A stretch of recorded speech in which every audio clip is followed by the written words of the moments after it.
трансляции. Я приветствую всех и каждого. Прошел ровно год с последнего видео, когда я записывал вот так что-то в дороге. Видео будет про то, 2 года спустя владения Теслой, какие у меня были трудности. Я вам расскажу свой опыт эксплуатации, опыт путешествий.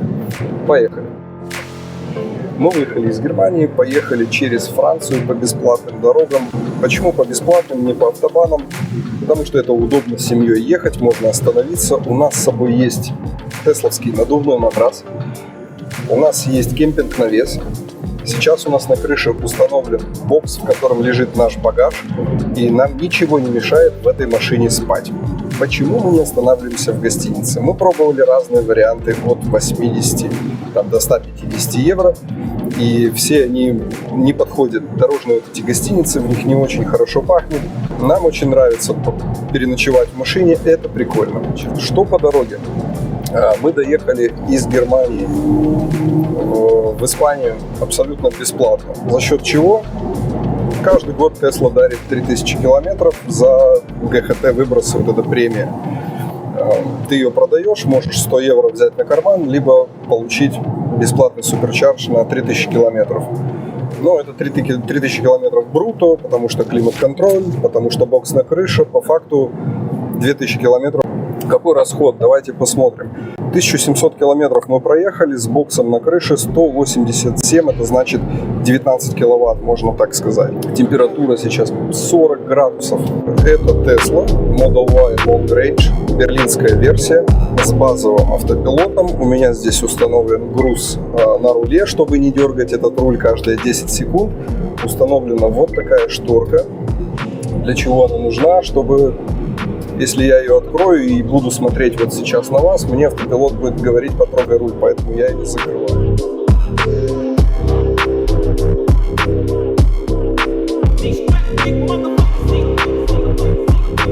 Мы уже 2 года на ней передвигаемся, 27,5 тысяч километров будет по приезду.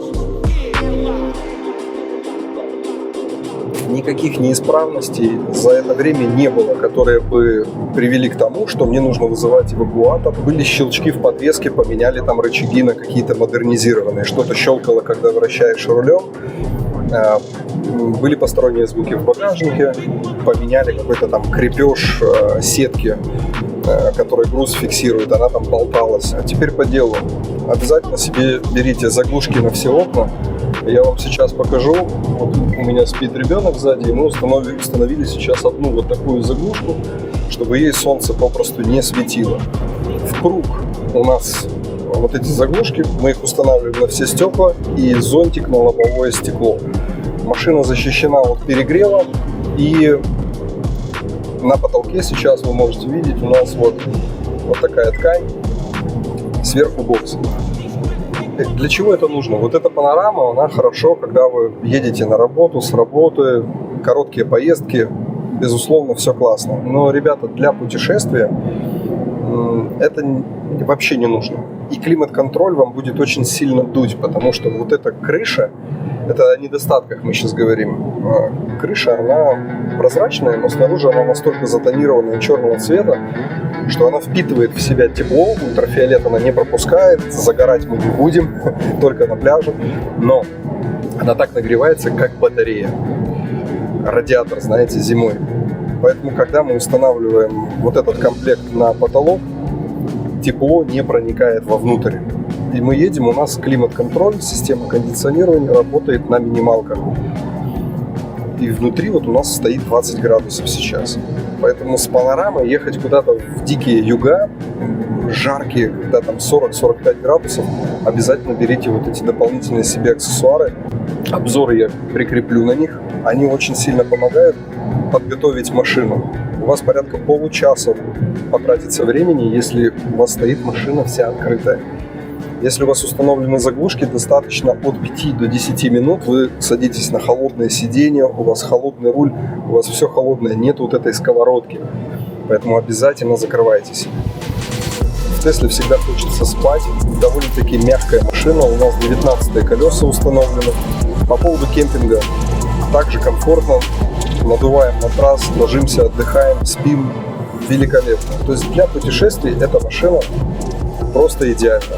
Тройка вам подойдет для города, лайков, идеально для семейных путешествий. Много места для багажа. И еще вдобавок на крышу, когда ставите бокс, у вас абсолютно пустой автомобиль, ничего не нужно. Вы просто едете, останавливаетесь где хотите, открываете багажник, стелите себе кровать, надуваете и спите. Какое преимущество у электромобиля, ребят, хочу рассказать. Тормоза. Мы вообще не прикасаемся к тормозам, пока едем. Все выполняется рекуперативным торможением. Машина сама заранее сбрасывает, набирает скорость, и ты даже этого не чувствуешь, только видишь, как цифры меняются в большую сторону по возрастающей, либо в меньшую. Зарядки. Все парятся насчет электрозарядок, думают, это долго. Ребята, недолго, абсолютно недолго. Мы примерно каждые 300-350 километров останавливаемся, заряжаем свой электромобиль, и это занимает у нас порядка 30 минут. За это время мы можем все сходить в туалет, покушать, попить кофе, какие-то напитки, умыться, привести себя в порядок. Инфраструктура на всех зарядках очень развита. Я не знаю, зачем вам запас 1000 километров, 1500 километров. Это нужно быть каким-то киборгом. Он что-нибудь видит? Я все вижу. Коррекция изображения. Круто. Все хотят в туалет, все хотят кушать, выйти из машины, поесть мороженое, да и банально разомнуть свой организм, свои суставы. 300 километров, 400 вполне достаточно. В целом, спустя 2 года по этому электромобилю я не готов сказать, что меня что-то в нем раздражает. Я понимаю, есть один фактор такой, когда ты потратил деньги, и чтобы не признавать того факта, что ты, ой, как ты лоханулся, и совершил ошибку, то ты будешь что-то нахваливать. Здесь это не работает. Тут реально все 2 года я пытался найти какие-то недочеты, минусы. Я не мог поверить в то, что такое вообще бывает, когда ты просто садишься в машину, куда-то едешь, приезжаешь, у тебя нет никаких приключений. Вообще ничего нету. Ты не ездишь на сервисы, ты не платишь деньги за обслуживание. Никакого обслуживания вообще нету. Сервисных сборов, годовых налогов. Сделаю поправку. Я живу в Германии. Я не знаю, как во Франции, как в Молдавии и прочих других странах. Рассказываю только про свой пример. В общем, нам эта машина не обходится ровным счетом ничего. Сколько мы заплатили? Ну, комплект резины на зиму купили, на лето взяли, и все. Каких-то болячек я не нашел в этой машине, слабых мест. То, что меня раздражает, не было спидометра, я вот поставил экран себе спереди. Все на канале вы можете у меня найти и посмотреть, как модернизировать авто. То есть, если тебе что-то не хватает, ты легко можешь купить тот или иной дополнительный аксессуар и моментально решить вопрос. Проблем никаких нету. Пытался, но не нашел. Система удаленного контроля за автомобилем работает превосходно. В плане приложения не было никаких отказов, не было, знаете, что ты не можешь что-то сделать. Она все время работает. Сим-карта стоит уже в комплекте, она оплачена компанией Tesla на 8 лет вперед, поэтому карты, навигация, выбирает маршруты очень довольно-таки интересно. Ты можешь ехать по автобанам, можешь ехать, минуя платных дорог, автомагистрали. И есть еще третий вариант, даже автомагистрали бесплатных избегать, и тогда ты поедешь по очень интересным маршрутам, деревушкам, маленьким дорогам. Живописные будут маршруты. У нас стоит просто бесплатные дороги, и мы, если есть такая физическая возможность, мы едем только по бесплатным. Мы вообще не планируем маршрут, как мы поедем, где остановимся. Мы просто садимся в эту машину, вбиваем точку и едем до нее. Автомобиль сам нам подсказывает заранее, где, куда заехать, зарядиться. Максимум, что мы можем в навигации посмотреть, может быть, есть зарядка чуть-чуть дальше, сейчас мы не хотим, а скажем, там через 50-80 километров. Жалуются на сколы. Но у меня на машине, там, я не знаю, 2-3 скола. Нету такого, что там машина пескоструйная, ее надо затягивать в какие-то пленки, защищать и так далее.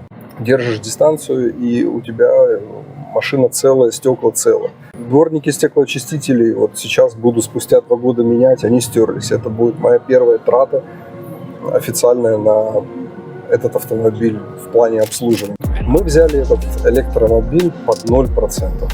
И мы вот эту рассрочку беспроцентную выплачиваем каждый месяц. Взяли абсолютно добровольно себе фоль-каско. У нас автомобиль полностью застрахован. И обычная страховка, которая должна быть, и дополнительная полная каска, нам обходится 1200 евро в год. Ребята, для путешествий я вам крайне рекомендую установить бокс на крышу. Это неимоверно удобно. Мой расход в целом увеличился на 3 киловатта, максимум на 4 на 100 километров. Максимальная скорость, которую можно держать, это 130, при обгонах 140. Я выставил себе ограничение прямо в Тесле 140 км в час. И уже на 130 она начинает пищать, подсказывает, что больше нельзя, и больше 140 она не поедет. Мы взяли бокс буквально за 300 евро, сумки туда, чемодан большой, в общем, весь наш багаж, вот так место, все поместилось туда. Ехать на полностью упакованной машине, мы ездили в Хорватию, мы ездили в Испанию в прошлом году. Нам очень не понравилось. Ты весь в этих сумках, баулах. В общем, закидывайте обязательно себе на крышу. Ребята, в дорогу себе обязательно положите ремкомплект по ремонту шин. Я крайне вам не рекомендую брать ремонтный гель, потому что у нас внутри покрышек находится поролон. И если на этой плоскости поролон у вас будет прокол, она не сможет вам его загерметизировать физически, потому что прослойка поролона, этот гель туда не проникнет к этой дырке, и оно будет травить там со всех просто щелей. Берите себе жгут, берите себе проставки для подъемника, кругленькие шайбы такие, чтобы можно было машину поднять, маленький донкратик масляный, который может машину приподнять в случае чего, но мы обходимся без него.